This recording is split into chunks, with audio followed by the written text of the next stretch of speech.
da Vinci is believed by many to have been the most talented individual who ever lived. He was an absolute experimenter, and you can see that across not only his painting, but all areas of his life. Drawings of helicopters and submarines, cannon and anatomy, you name it, he did it. He was a universal man. He was greatly interested in science, though he only devoted part of his time to art. But while his greatest legacy remains in his art, we're still unearthing the secrets of how he worked. Leonardo really tried to make painting do everything. He wanted movement, he wanted light, he wanted colour, he wanted psychology. He tried to put so much into a painting. We're still uncovering the fascinating discoveries he made and the mysteries of what happened to his masterpieces long after he died. Modern scientific methods offer great opportunities to know a lot more about Leonardo's technique. One always imagined that he was a feverish, constantly changing, rather fretful painter. Leonardo crashes forms together, and that influenced almost everybody.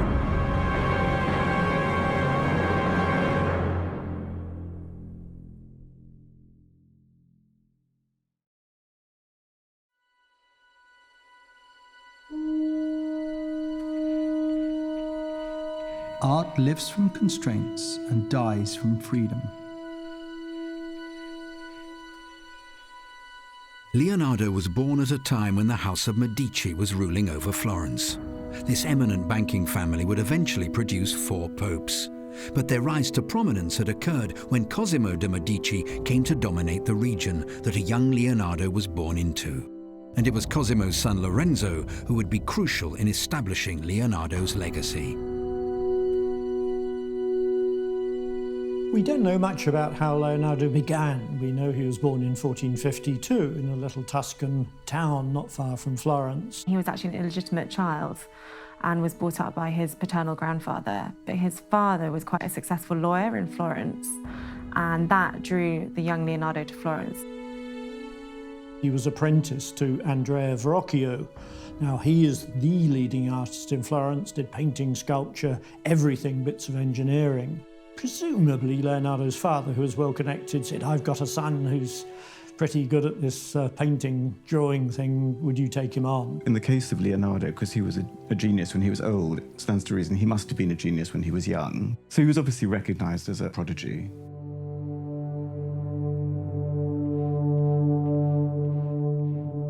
Poor is the pupil who does not surpass his master.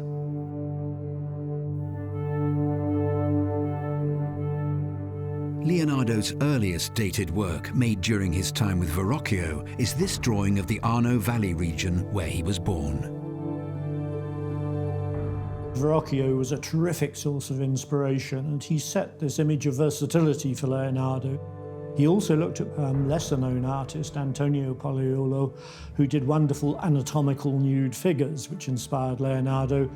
But he looked to the great Florentine tradition of the painter Masaccio, who he mentions, the sculptor Donatello, who he mentions. So he saw himself in that Florentine tradition of anatomy perspective. He was quite a talented student, and he worked with the master on a painting of the baptism of Christ. There's a story in Vasari that says he helps paint one particular scene, and Verrocchio said, "It's so great, I'm never going to pick up a paintbrush ever again."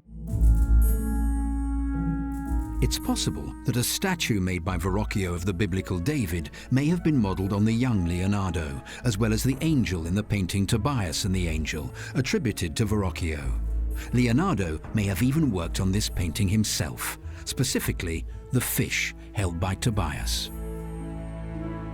Verrocchio obviously was the prime influence. There were some very talented students working in Verrocchio's studio, and they actually included Botticelli and Perugino. By the time he reached 20 and he went into the guild, he was setting up with his own studio, and his father helped him out with that, but he still kept this very close relationship with Verrocchio. So that was really how his artistic life was formed, was in the studio setting with him. Following such an extensive education, Leonardo needed to make a name on his own, but these were difficult times. An attempt had been made on Lorenzo de' Medici's life in the infamous Pazzi conspiracy. Lorenzo's brother was killed, but he survived. The conspirators were soon caught and executed. Leonardo would sketch the hanging body of one of the collaborators, Bernardo di Bandino Baroncelli. At around the same time, Leonardo received one of his earliest known commissions in Florence, the Adoration of the Magi. But he would leave this painting unfinished. Leonardo was a perfectionist when it came to art, and he sometimes left works unfinished, and in some cases he abandoned pictures. I think he aimed at finishing pictures, and some of them did get finished, but the problem is along the way he can always see another way of doing it. He can see a different bit of the composition, a different emotional context, a different landscape. So it's very difficult in that circumstance to say, yeah, I've really finished with this picture. He was always on the move, you know, to Venice and then to Rome and then back to Florence and then back to Rome. And then he himself put about this idea that he didn't finish things because he could then say, boy, imagine what it'd been like if it'd been finished. And that was, I think, common and probably still is a bit. He did have a clear sense of finished pictures. The Last Supper was finished. The Mona Lisa is pretty much finished, I think, and quite a number of paintings are finished, but it was a difficult job getting to that point. Leonardo was now a part of Lorenzo de' Medici's court, and after surviving the Pazzi conspiracy, Lorenzo's power in Florence only grew. But he needed to secure a peace with the powerful Duke of Milan, Ludovico Sforza. Leonardo would travel to Milan to help achieve this goal. Leonardo was working at the court in Milan, and his employment gave him the time and money to pursue his very wide interest both in the arts and sciences. So it was a very important time for his work. If somebody like the Duke of Milan rang you up and said, you know, hey, why don't you come and work for me? Then, you know, you said, okay. You didn't say no to people like that. He probably lived a very various life. We don't have eyewitness descriptions, but he was doing this and that within the court. He complained often that the court duties were getting in the way of his quest for fame, to do immortal works, as it were. So he'd be diverted from project to project, ranging from military engineering, civil engineering, architecture, stage design, very varied. I think it suited him quite well because, as we know, he's got this restless intellect and restless creativity. Ludovico Sforza was obviously impressed, and Leonardo would work in the city for almost 2 decades. It would be Sforza who would commission The Last Supper.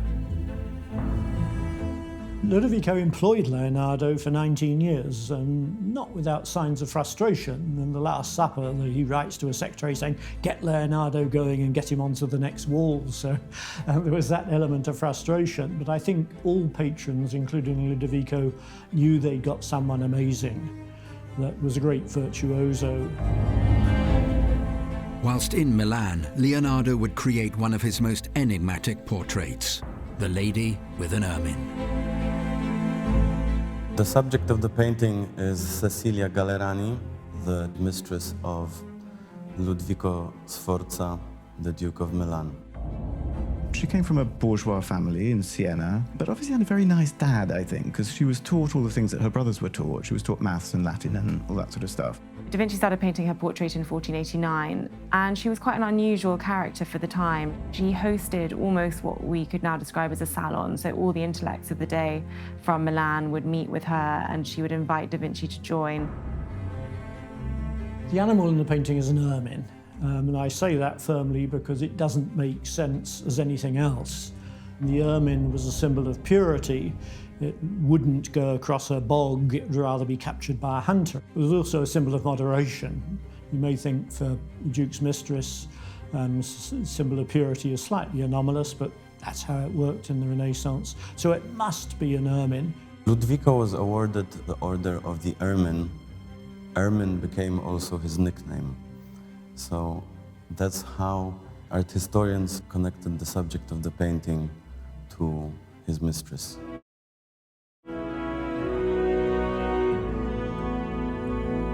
Leonardo is only believed to have completed 4 oil paintings of women throughout his career.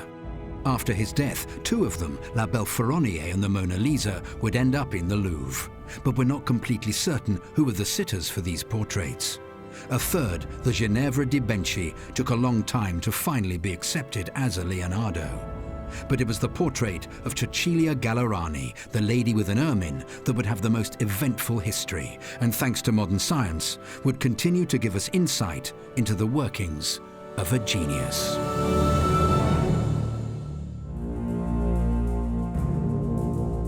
There are three classes of people: those who see when they are shown, those who do not see. Leonardo da Vinci died in Amboise in the Kingdom of France on the 2nd of May, 1519. The paintings that he had taken with him there now reside in the Louvre in Paris. But he left behind a whole plethora of works, both finished and unfinished, that would eventually be scattered all across the world. You're just beginning at later 15th century to get artists recognized as kind of intellectual ornaments of the court. You're beginning to get what I call the super artists, the Raphael, considerably younger, Michelangelo a bit younger, who were becoming huge figures in their own right. And some of the Italian courts were beginning to accommodate this new brand of rising artists. The three titans of the Renaissance era, Raphael, Michelangelo and Leonardo, had such a profound impact that their works became treasured in a way unlike artists before them. And Cecilia Gallerani, the woman captured as the lady with an ermine, owned a rare portrait completed by Leonardo, which would endure the most perilous journey of all before finding its new home in Poland.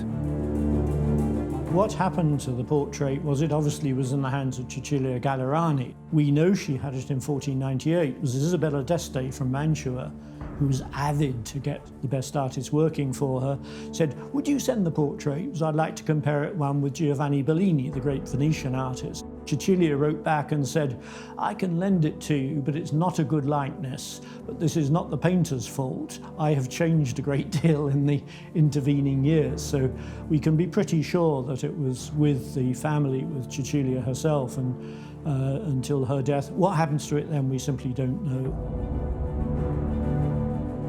For the first 300 years, we don't know anything about it, but it was bought in about 1800 by a Polish prince, Adam Czartoryski, who purchased it in Italy. The young Princess Adam Jerzy goes on a tour with his brother to Sicily. The brothers spend their time acquiring artworks, among them the famous Raphael and the Leonardo da Vinci painting. They knew that it was a Leonardo, but they didn't know who the painting was of.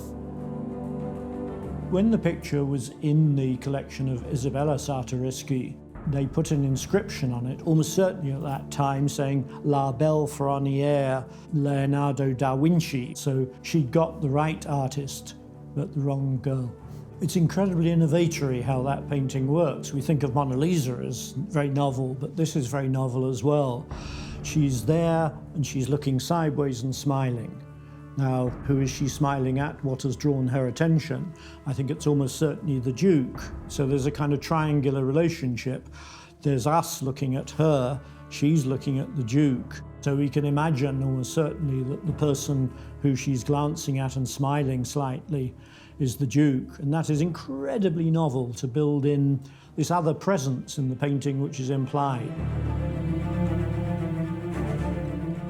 The painting had arrived in Poland, where it resides today.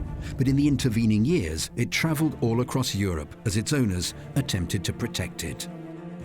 The November uprising of 1830 meant that Isabella Czartoryska had to flee Warsaw, taking the lady with an ermine with her.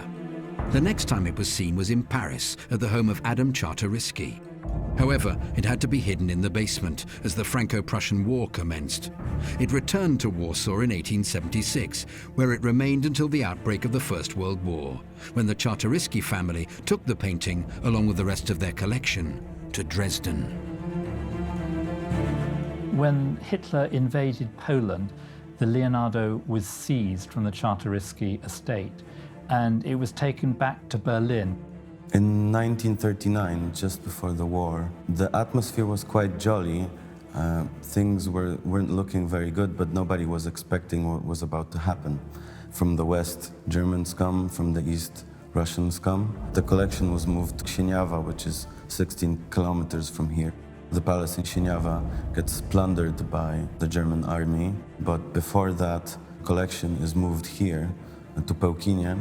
We're not exactly sure where it was hidden, but I suspect it might be the secret room behind the library. The SS come in and steal the collection.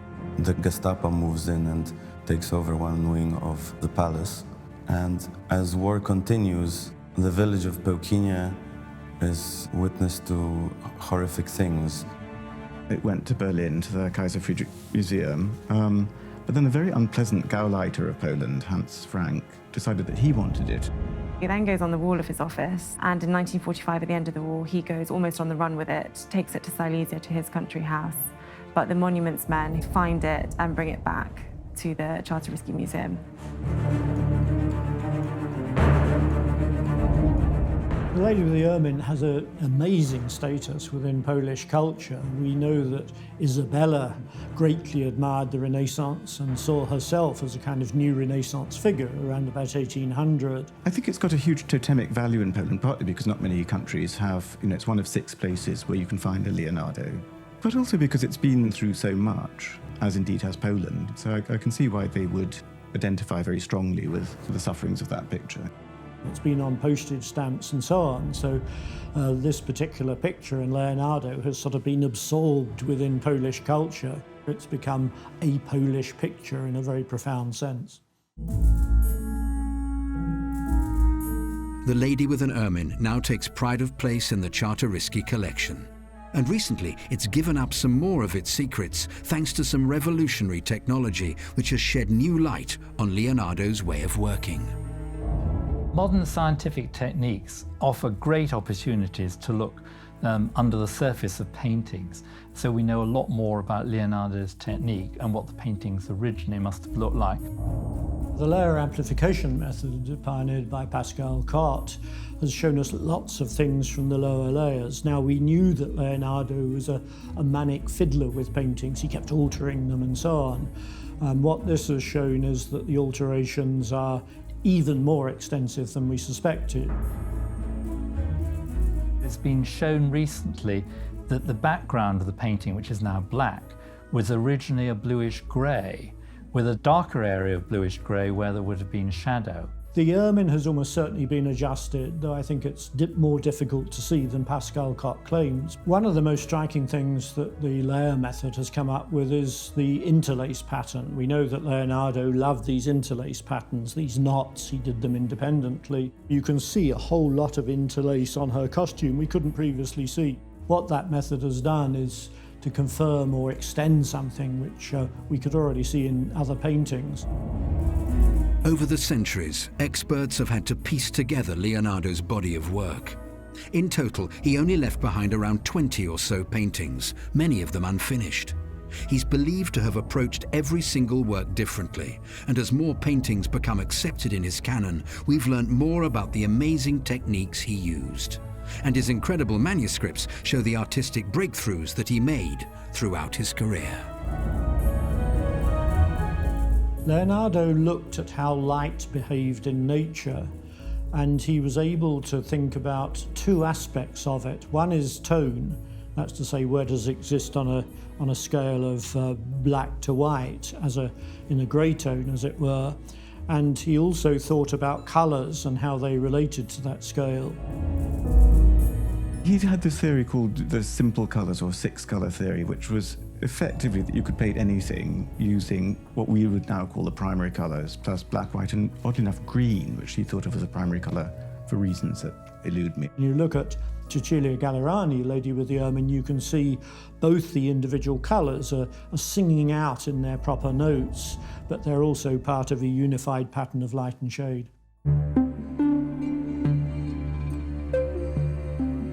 Why does the eye see a thing more clearly in dreams than the imagination when awake?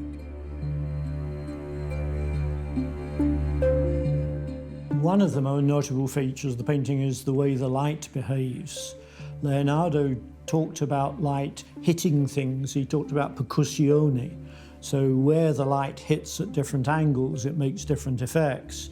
And the percussione then rebounds. So if you look under her chin, you've got this rebound of light back into the shadow, and under her hand as well. Leonardo was a great pioneer of this technique.